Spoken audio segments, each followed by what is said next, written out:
বিভিন্ন পত্রপত্রিকা এবং YouTube, TV, television, international মিডিয়াগুলোতে দেখেছেন, অনেকে নিশ্চয়ই দেখেছেন যে আমি ফ্যাসিবাদের বিরুদ্ধে লড়াই এবং সংগ্রাম করেছি। আমি করেছি বিষয়টা এরকম বলতে নয়, আমিও করেছি ঠিক আছে, কিন্তু সারা বাংলাদেশের জনগণও ফ্যাসিবাদের বিরুদ্ধে লড়াই করেছে। তো লড়াইটা করেছে এই জন্য, বিগত সাম্প্রতিক সময় শেখ হাসিনা মানুষকে ভোটের অধিকার দেয় নাই, গণতন্ত্র দেয় নাই, আইনের শাসন নাই, মানে বাক স্বাধীনতা নাই, শিক্ষা ব্যবস্থা ধ্বংস, চুরি, দুর্নীতি। এই যে শেখ হাসিনার যে অপশাসন, দুঃশাসন, লুটপাট, গুম খুন, ভোটার অধিকার নাই, শেখ হাসিনার এই সমস্ত দুঃশাসনের বিরুদ্ধে আবু সাইদ রক্ত দিছে, শুধু আবু সাইদ রক্ত দিছে, জীবন দিছে, এরকম অসংখ্য আবু সাইদ রক্ত আর জীবন দিয়ে রাজপথ রক্তাক্ত হয়েছে এবং জীবন দিয়েছে। অসংখ্য মার বুক খালি হয়েছে, অসংখ্য লোকজন, ছাত্র জনতা চোখ হারিয়ে ফেলেছে, পা হারিয়ে ফেলেছে। কেন হারিয়ে ফেলেছে? তারা চাইছিল যে বৈষম্যহীন একটা বাংলাদেশ এবং বৈষম্যহীন একটা সমাজে তারা বসবাস করতে চেয়েছিল।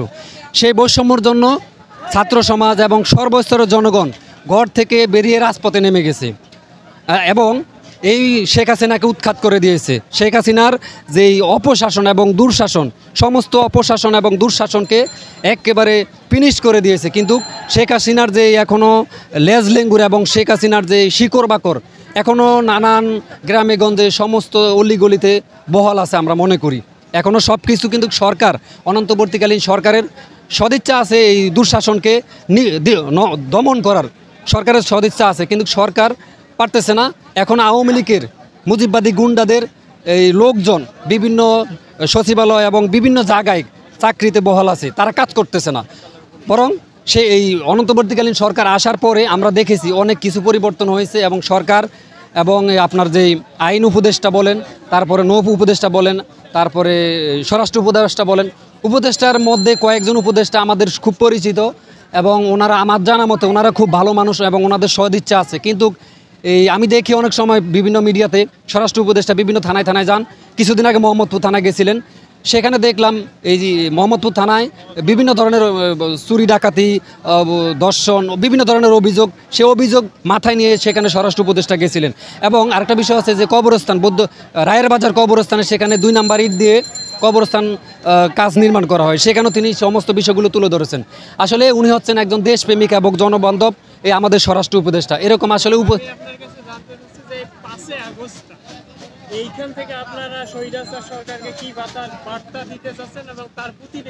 আমরা এখান থেকে স্পষ্ট পরিষ্কার বার্তা দিতে চাই যে যারাই ফ্যাসিবাদ তন্ত্র কায়েম করবে, যারাই দেশের সম্পদ লুট করবে, চাঁদাবাজি করবে, জমি দখল করবে, মানুষকে গুম করবে, ধর্ষণ করবে, লুটপাট করবে, তাদেরকে আমরা যারা ছাত্র জনতার গণ অভ্যুত্থানে বীর রণাঙ্গনে জীবনকে জীবন মনে করি নাই, লড়াই এবং সংগ্রাম করেছি, এদেশের জনগণ তাদের বিরুদ্ধে আমরা রাজপথে আছি এবং থাকব।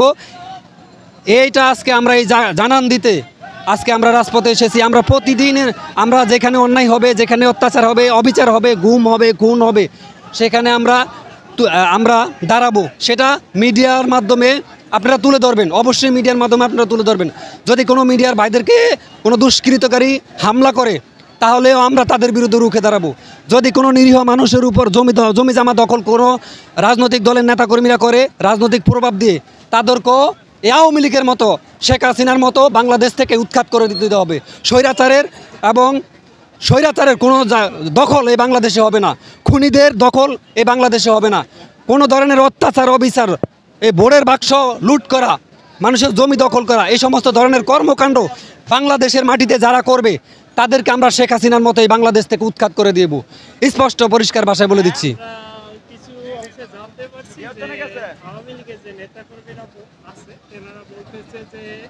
আওয়ামী লীগ আর এনসিপির মধ্যে তেমন কোনো তফাৎ নেই, কারণ আওয়ামী লীগও স্বৈরাচারী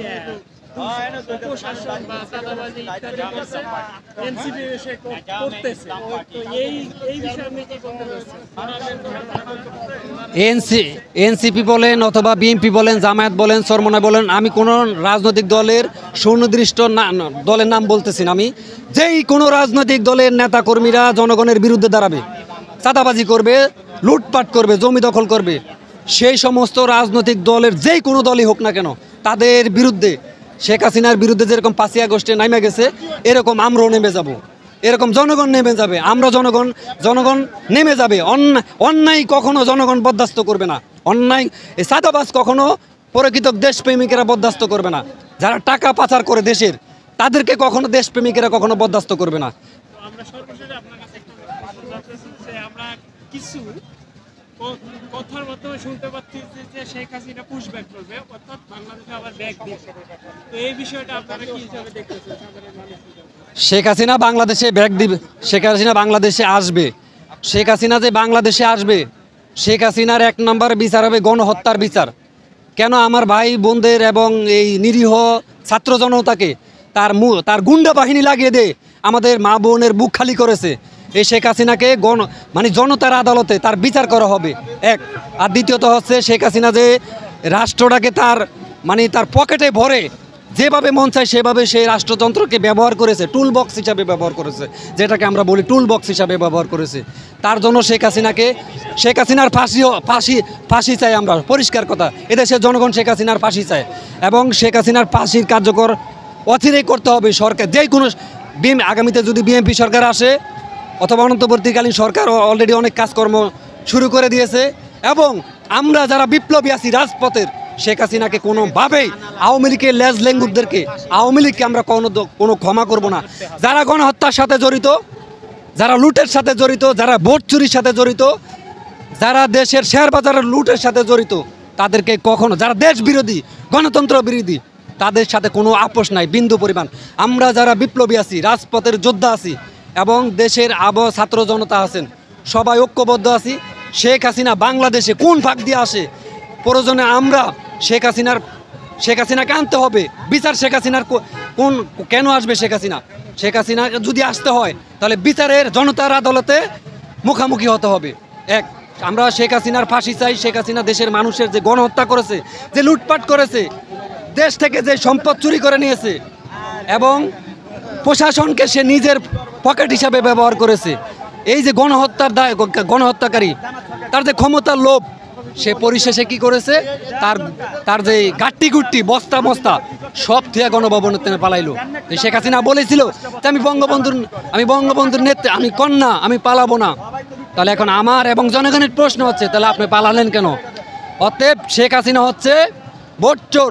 আপনারা দেখেছেন নিশ্চয়ই, আজকে বলতে হয় বিরোধী দলের নেতা এবং কর্মীদেরকে যেই সমস্ত ধরনের মিথ্যা মামলা দিয়ে তাদেরকে হয়রানি করেছে, বিশেষ করে বিএনপি এবং জামায়াতের নেতা কর্মীদেরকে মিথ্যা মামলা দিয়েছে।